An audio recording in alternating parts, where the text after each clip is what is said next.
Good morning, everybody. It's Danny and Wanda from Deep South Homestead. Guys, we're back out in our garden this morning. Guys, we got to take everything out. It is so dry. We have went back into another drought. Our ponds are down like 3 or 4 feet again. Even the clover here, look at the leaves on them. Everything's just dying. The peas are starting to die.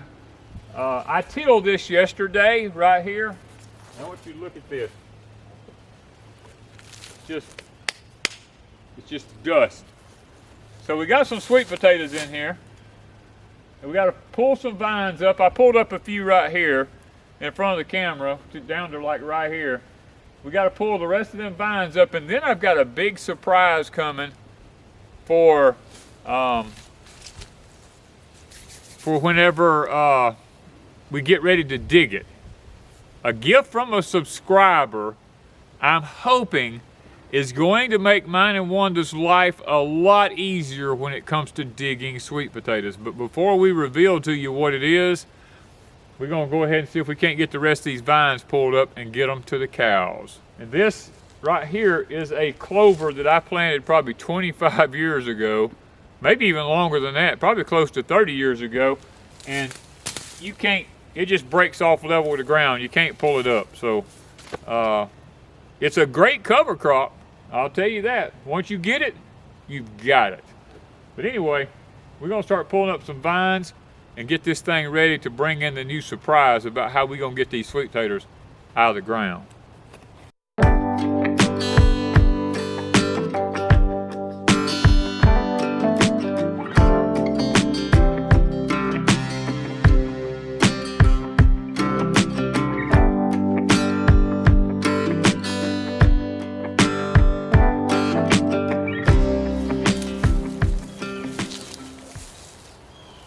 Okay guys, Wanda and I pull up these chamber bitters so that we don't have that many more seeds of them coming up in our gardens every year. We don't just keep turning them in. So we kind of like go through here and pull them up. We're not pulling the clover up, we're pulling up the chamber bitters.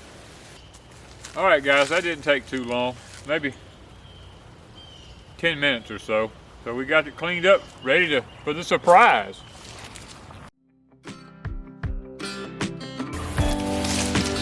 The cows will find these in about 10-15 minutes.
Well guys, we had this guy's a local guy. I call him a friend. I used to see him at the feed store all the time. He watches our videos. Wanda and I had gone to town because we had a faucet mess up in the house to get a new kitchen faucet. We come home, well here was this piece of equipment laying out in our yard, and I first thought it was one of my other neighbors because I was buying some old antique plow parts from him. But I got to looking, and it had a note attached to it, and it said, Mr. Jerry. And he said, I saw your other video to where you were digging potatoes and running over them. And he said, I used to have an old Super A that I built a plow system to go behind it to plow potatoes with our old Super A. And he said, and I saw that, and he said, I want to give you this to use behind your Cub. And guys, this is it right here. Mr. Jerry built this. He built these corner pieces here, welded them to a piece of flat stock, on each side. They fit right down in the crevices here.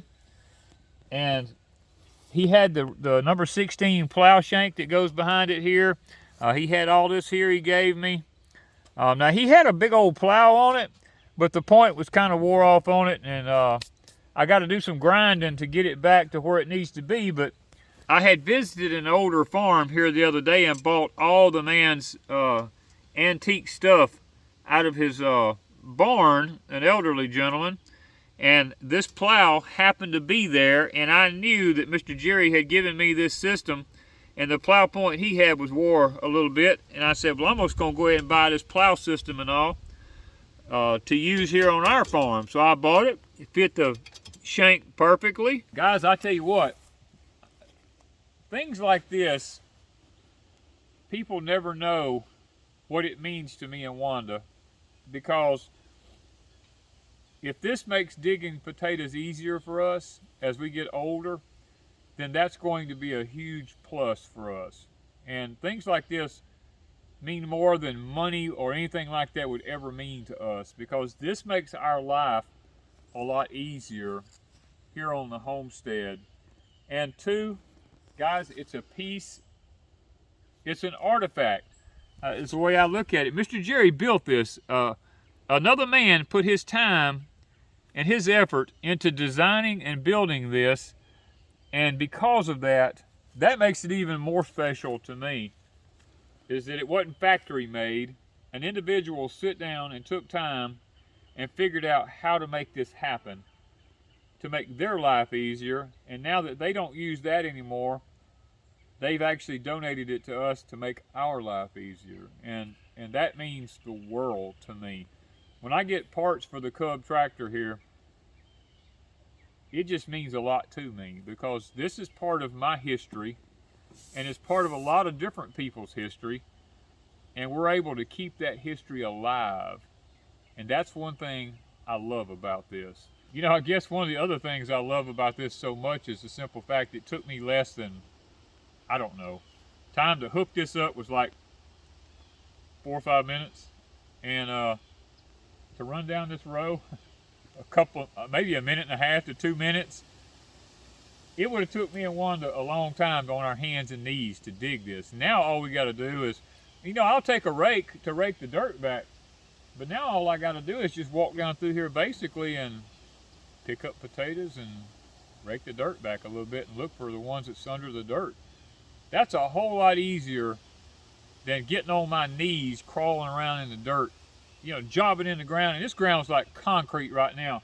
I mean, you look at this. This is, I mean, guys, this ground is just, it's just powder. See the dust? It's just powder. There's no moisture in this soil. It's just that dry. And for me to have dug that with the forks, I don't know that I'd have been able to. It would have just killed my shoulders and all, sitting there jobbing in the ground like that. And now, like it is, I can just walk through here and I can just pick up potatoes. Now here's another prime example right here. Look at this. It's been so dry here that the potatoes, when we got that little shower here about a week or so ago, these potatoes started splitting. Yeah, that's how dry it is. It got that little bit of moisture and it just jumped. So, time to go get the old buckets and rake. Now I don't anticipate a lot of potatoes out of this because these were really late ones, and then it turned off really dry after we planted them. So anything we get, we're gonna count it a blessing.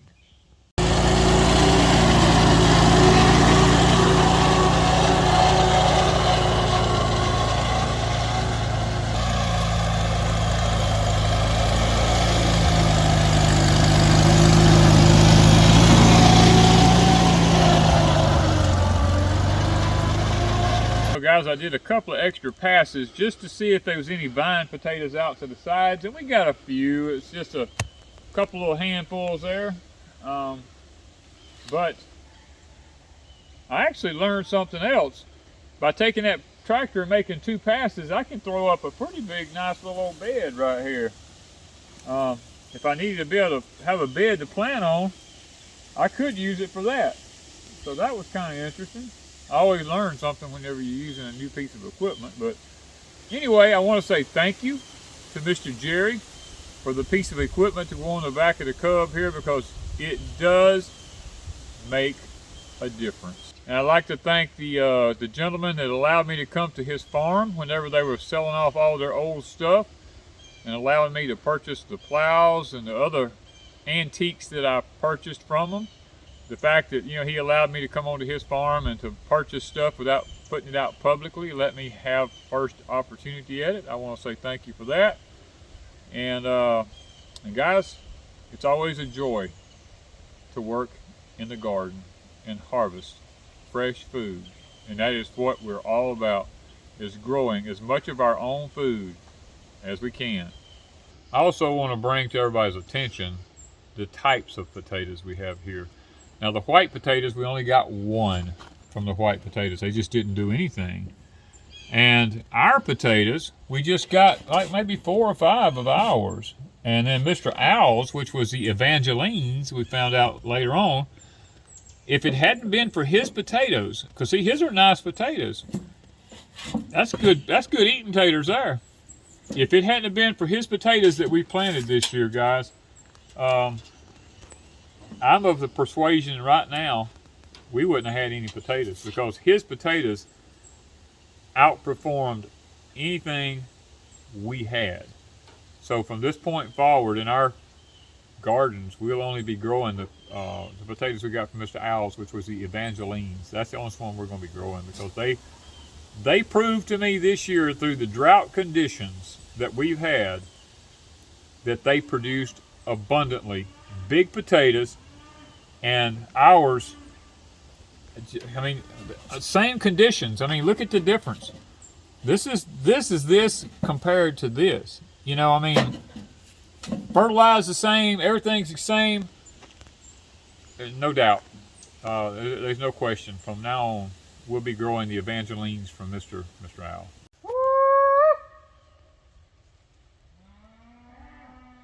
Oh yeah.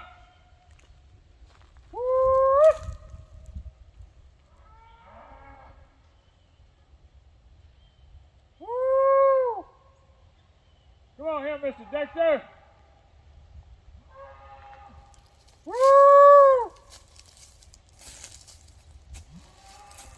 Come on here. Come on, Dexter. Woo!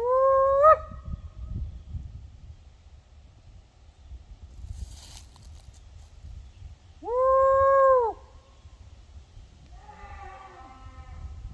Come on here. Woo!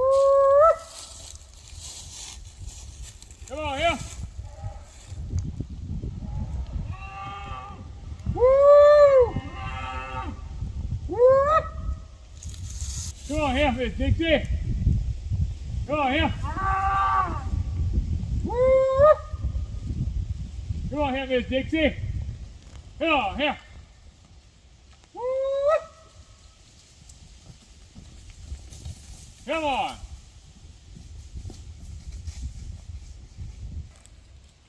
Come on here, Miss Candy. Come on here, girl. Woo! Come on. Woo!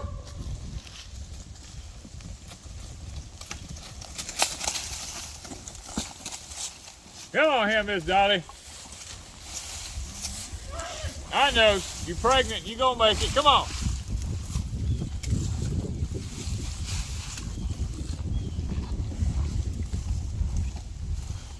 Come on, Miss Dolly. Come on here, girl. Come on, Dolly.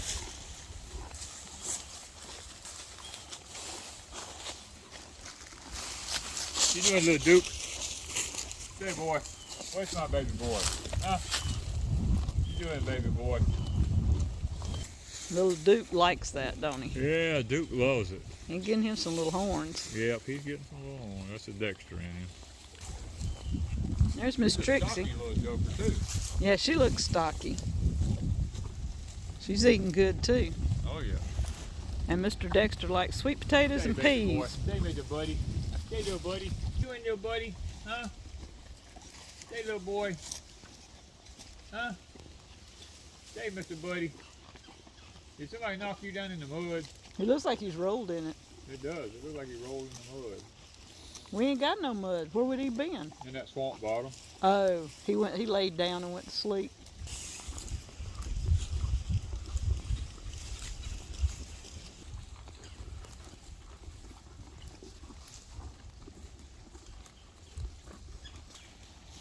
They loving these things now. Nothing goes to waste at Deep South.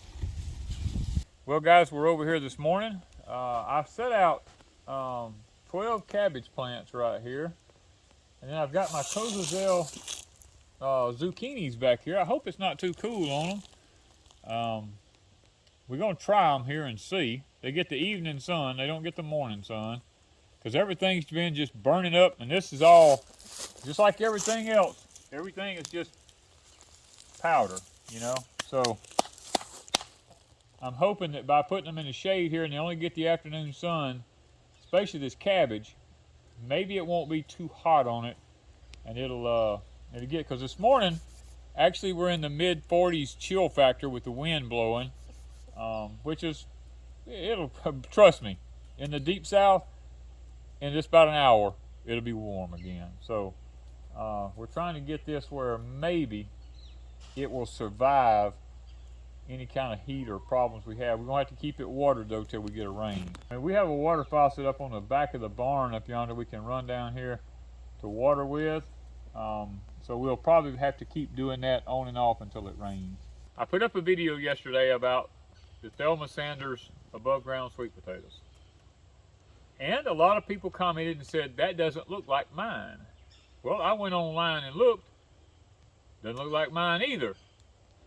So I went back and got my pack of seeds. The seeds come from R.H. Shumway. Well, I planted those seeds in little containers, and they stayed in that little high tunnel for so long, we thought we was going to lose them because they started trying to bloom in there. So I brought them over here in the old pig pen to set them out. I think it was like 10 or 12 of them I set out. And all of them died during the flash drought, but 2, and that's them right here. I set them right here. I have one here, and one right here. Well, this little vine growed out over here during the heat of the summer, and right in here was this little pumpkin right here. It was laying right in here. This is what it looks like. Like a Thelma Sanders. It resembles a Thelma Sanders. Okay? Small, but that's as big as it got because it was just so hot and so dry, everything was just dying. And I didn't even come pick it up. I waited a month or 2. And I come over here and one day and I said, I better get that.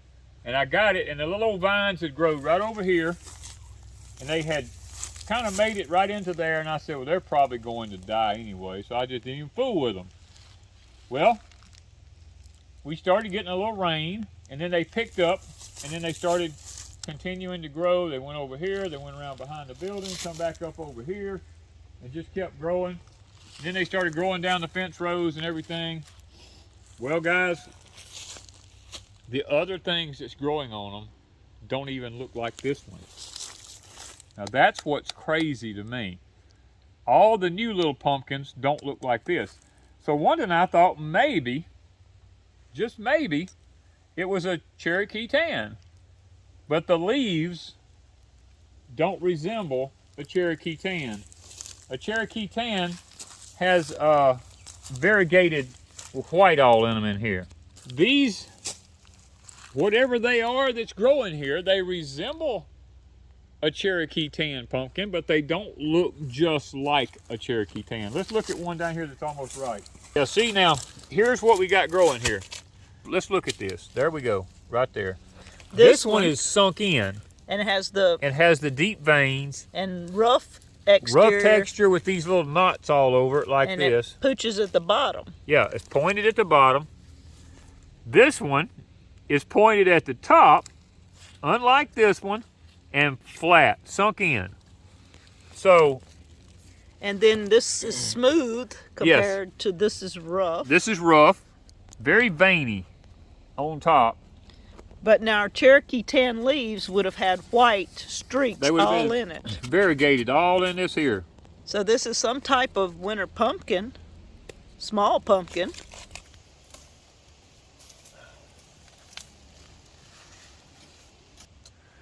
I don't know, guys. It resembles a Cherokee tan and a Seminole. It resembles a Seminole, to be honest with you. Okay, guys, I went and found, I've got a couple here. There's one there. You notice even the smoothness. Yeah, look at this one. This one, see how the size. This is what I'm talking about, the size. This one's ready, and it's a little bitty thing. This one's ready, it's a little bit bigger. Now these are both this one's kind of semi-pointed on the top. This one's a little more pointed on top. Let's go look at some more of these pumpkins. I'm gonna show you something. I don't want to move it too much. Look at this one. This one's flat on top. It's sunk in. And look at the color. And it's flat on the bottom. Actually sunk in on the top. It's not coming out to a point. Let's look at another one. Well, here we are. Look at this one. Look at that. Got a big point. It's flat on the bottom, but it's got the big long point on it. Let's go look at some more.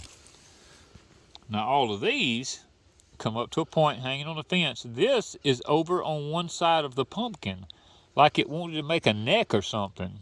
On the fence right here, these are all to one side. They're not in the center, and they're like a gourd type situation would have been. Okay, these are exactly the same. They're dark green. This is to one side of the pumpkin. It's not in the center. This one is to one side. It's not in the center. We've got one on the ground here. It's to one side. It's not in the center. And it's speckledy looking compared to... speckledy all over it, where these are just a solid green color.